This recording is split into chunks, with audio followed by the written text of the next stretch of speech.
This video is about the newly revised 2026-27 Kerala state budget. For decades, whenever a budget was presented in Kerala, the primary focus was almost entirely on welfare schemes like pensions, subsidies, and safety nets. But this time, Chief Minister V.D. Sudhishan presented something radically different. We know Kerala is going through a severe fiscal crisis thanks to the white paper, where a massive chunk of our state revenue is eaten up by salaries and old debt. And Kerala can barely come up with any meaningful development from remittances and taxes alone, which means the state have to aggressively generate wealth. And at the absolute center of this new wealth generation strategy is a concept that sounds highly ambitious, but in fact could be the future of placing Kerala in global trade. It is called Mission Samudra. And before we unpack what this mission is, we need to understand the economic engine behind it, the blue economy. So, what is the blue economy? If you want to understand the future of global wealth, experts say stop looking at land and start looking at water. The blue economy isn't about traditional fishermen casting nets. It is a multi-trillion dollar ecosystem. It means ship repair hubs, offshore wind farms, deep sea mining, green fuel bunkering, and port-led manufacturing all operating in perfect sync.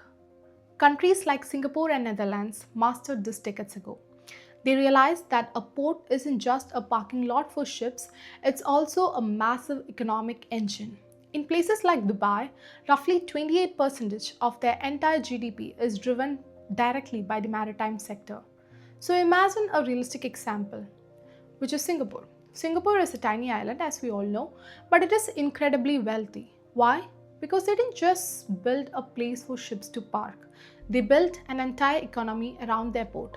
So when a massive ship docks in Singapore, it buys fuels, gets repaired, and unloads cargo directly into their nearby factories and warehouses. The port is an economic machine that employs hundreds of thousands of people. This is what a functioning blue economy looks like. Now let's take the case of Kerala. We have a 590-kilometer unbroken coastline. We sit right next to the busiest international shipping route in the world. We have a massive new deep water port in Vizhinjam, a major port in Kochi, 17 smaller ports, and 4 international airports nearby. Yet, right now, we are letting massive global ships sail right past us to Dubai or Colombo, leaving billions of dollars on the table. So, from the latest budget, Mission Samudra might actually be Kerala's path to becoming a blue economy. So, what exactly is Mission Samudra? For 2000 years, Kerala almost owned the global ocean trade. Romans, Arabs, and Chinese merchants navigated the monsoons just to dock here for our spices. But fast forward to today, and our 600-kilometer unbroken coastline is more or less treated like a scenic background for tourism, while our highways choke under the weight of massive trucks.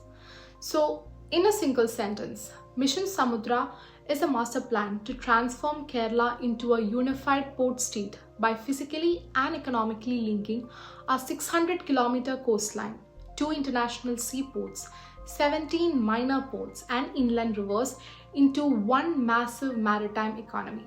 So instead of treating our ports as isolated parking spots for ships, this mission aims to connect them to road, rail, and manufacturing zones, effectively turning the state into a global logistics and shipbuilding hub.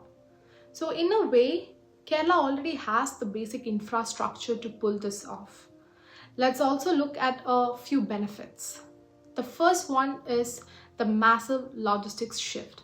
So right now, Kerala's highways are choking under the weight of commercial freight.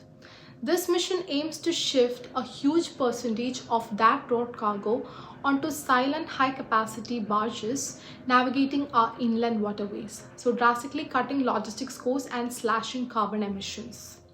The second one is the concept of the green bunkering hub.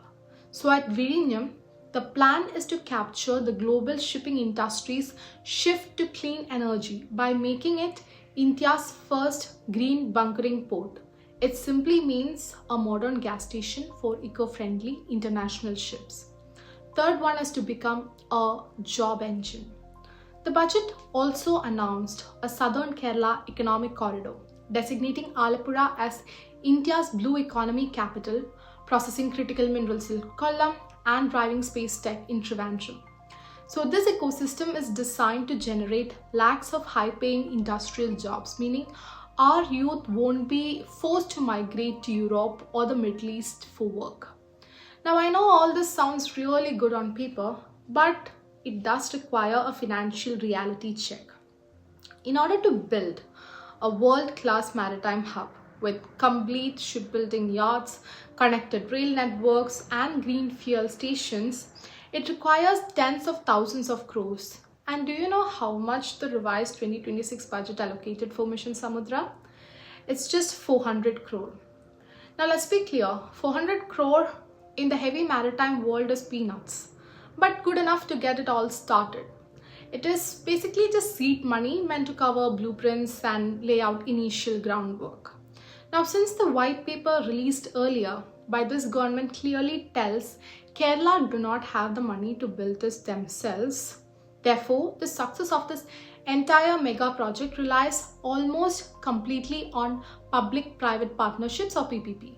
They desperately need global corporations to bring their own billions to Kerala's shores. And what the government must do to succeed? Historically, Kerala's budgets are famous for announcing giant projects like massive IT parks, smart city, etc. But eventually all these get buried under bureaucratic delays. Private capital is impatient. So when states like Gujarat and Tamil Nadu are aggressively rolling out the red carpet, global investors won't wait years for Kerala to clear a single file. To ensure Mission Samudra doesn't remain just a beautiful idea on paper, the government must take immediate concrete action. The first one being slashing the red tape. The newly proposed Kerala maritime policy must come with single window clearances. If an investor wants to build and invest, the land acquisition and approvals need to happen in days or months, not decades. The second one is to protect our coastline.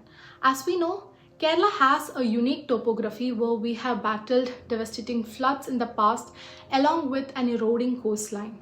The government has to balance all the heavy concrete infrastructure with our fragile coastal ecology.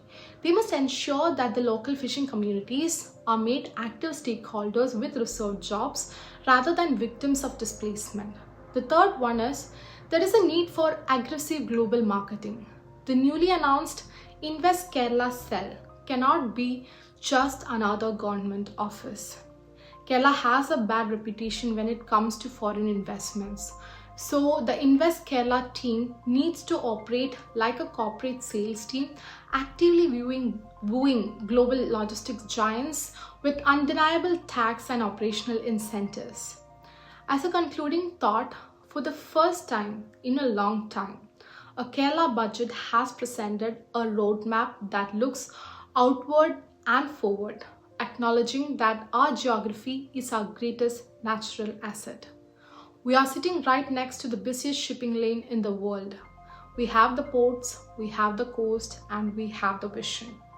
If the government can replace its traditional red tape with a red carpet and convince the world to invest, Mission Samudra won't just change Kerala's coastline, but secure its economic future for generations.